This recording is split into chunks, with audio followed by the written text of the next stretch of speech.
పచ్చని పందిరంతా తాంబూలం వేసినట్టు విరబోసిన తల నిండా కనకాంబరం ఎట్టినట్టు ఎర్ర నీళ్ళు దిష్టి తీసి పోసినట్టు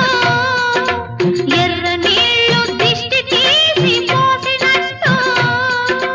కర్పూరం హారతి ఇచ్చినట్టు ఆకాశం ఎందుకో పచ్చబడ్డది ఆ నడుమ బొట్టేమో ఎర్రబడ్డది వీచే గాలుల తాకిడి సాగే గువ్వల అలజడి రమ్మని పిలిచే పైబడి